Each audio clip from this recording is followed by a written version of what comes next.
आकाशवाणी भोपाल से प्रस्तुत है प्रादेशिक समाचार।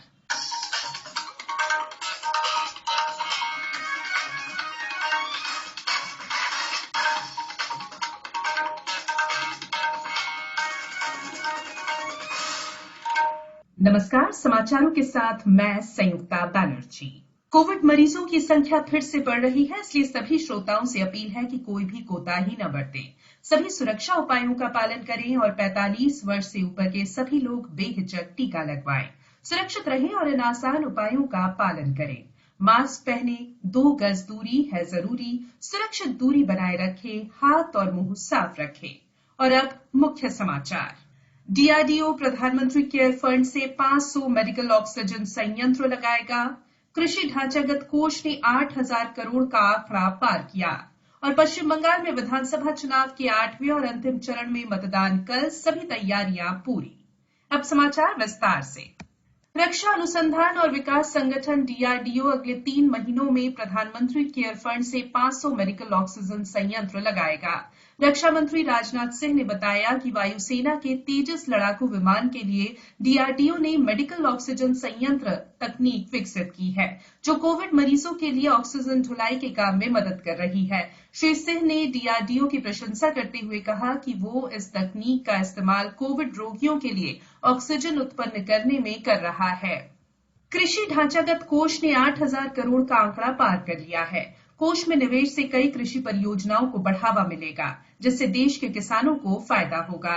कृषि और किसान कल्याण मंत्रालय ने बताया कि कोष के लिए 8,216 करोड़ के 8,665 आवेदन मिले हैं।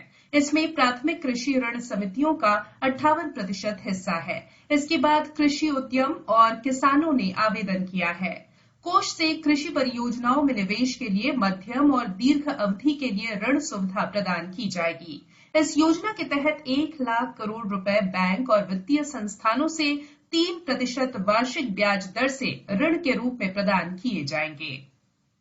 असम में आज सुबह 6.4 तीव्रता का भूकंप का झटका महसूस किया गया। इसका केंद्र सोनितपुर में था। राज्य में किसी भी बड़े नुकसान की खबर नहीं है। राज्य आपदा प्रबंधन प्राधिकरण के मुख्य कार्यकारी अधिकारी जीडी त्रिपाठी ने बताया कि कुछ लोग घायल हुए हैं। उन्होंने कहा कि कई अपार्टमेंट, होटल्स और इमारतों में दरारें आई हैं। कुछ स्थानों पर बिजली और गैस आपूर्ति प्रभावित हुई है। प्रधानमंत्री नरेंद्र मोदी, केंद्रीय गृह मंत्री अमित शाह ने असम के मुख्यमंत्री सर्बानंद सोनोवाल से बातचीत की और हर संभव मदद का आश्वासन दिया है।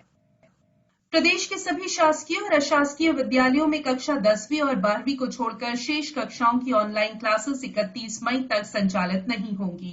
लोक शिक्षण आयुक्त ने बताया कि वर्तमान में कोविड संक्रमण विस्तार के कारण विद्यार्थियों की सुरक्षा को ध्यान में रखते हुए स्कूल शिक्षा विभाग द्वारा ये निर्णय लिया गया है।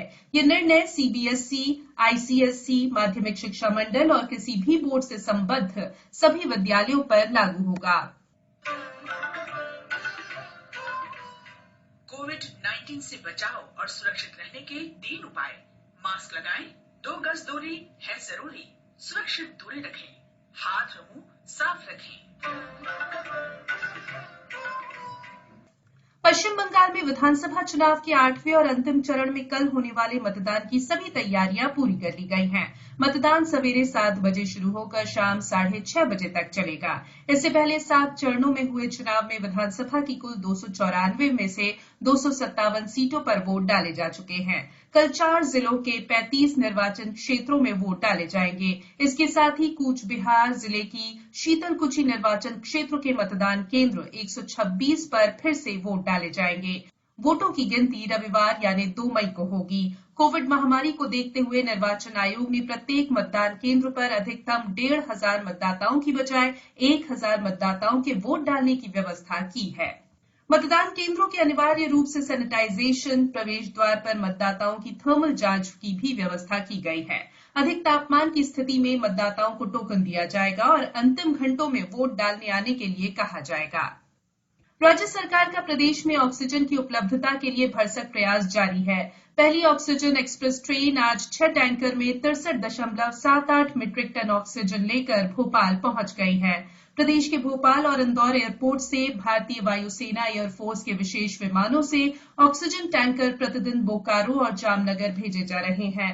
राज्य सरकार द्वारा 2000 ऑक्सीजन कंसंट्रेटर खरीदे गए हैं। वहीं 34 जिलों में स्थानीय व्यवस्था से 1000 से अधिक ऑक्सीजन कंसंट्रेटर लगाए जा चुके हैं। मुख्यमंत्री शिवराज सिंह चौहान ने बताया कि council of scientific and industrial research द्वारा प्रदेश के 5 जिला चिकित्सालयों भोपाल, रीवा, इंदौर, ग्वालियर और शहडोल में 1 करोड़ 60 लाख रुपए की लागत से नवीनतम VPSA तकनीक आधारित ऑक्सीजन प्लांट्स लगाए जा रहे हैं। इसी तरह प्रदेश के 8 जिलों बालाघाट, धार, दमोह, जबलपुर, बड़वानी, शहडोल, सतना और मंदसौर में जबल तकनीक के आधार पर चलने वाले on site oxygen gas generator plant लगाए जा रहे हैं।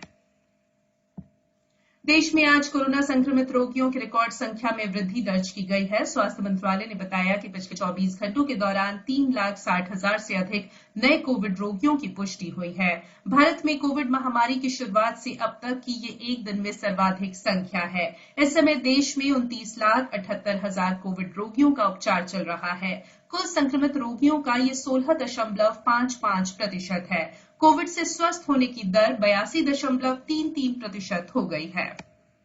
केंद्र ने अभी तक राज्यों और केंद्र शासित प्रदेशों को कोविड वैक्सीन की 15 करोड़ से अधिक डोज निःशुल्क प्रदान की। केंद्रीय स्वास्थ्य मंत्रालय ने कहा है कि राज्यों और केंद्र शासित प्रदेशों के पास अभी 1 करोड़ से अधिक वैक्सीन उपलब्ध है। मंत्रालय ने कहा कि अगले 3 दिनों में राज्यों और केंद्र शासित प्रदेशों को 80 लाख से अधिक अतिरिक्त वैक्सीन उपलब्ध कराए जाएंगे।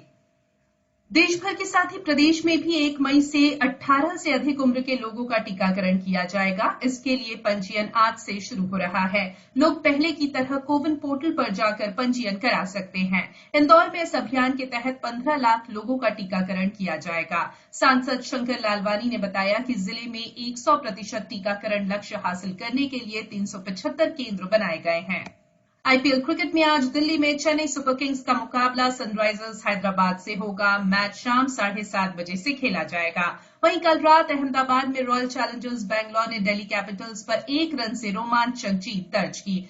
इस जीत के साथ रॉयल चैलेंजर्स बैंगलोर 6 मैचों से 10 अंक के साथ अंक तालिका में शीर्ष पर आ गया है। दिल्ली कैपिटल्स 6 मैचों से 8 अंक के साथ तीसरे स्थान पर है। अब कुछ समाचार संक्षेप में। प्रधानमंत्री नरेंद्र मोदी की अध्यक्षता में आज मंत्रिमंडल की बैठक में भारत और इंग्लैंड के बीच सीमा शुल्क सहयोग और सीमा शुल्क मामलों में आपसी प्रशासनिक सहायता के समझौतों को स्वीकृति दी गई। केंद्र सरकार ने बताया है कि उर्वरक संयंत्रों से आने वाले दिनों में प्रतिदिन के आधार पर 50 मीट्रिक टन चिकित्सा ऑक्सीजन उपलब्ध कराई जाएगी।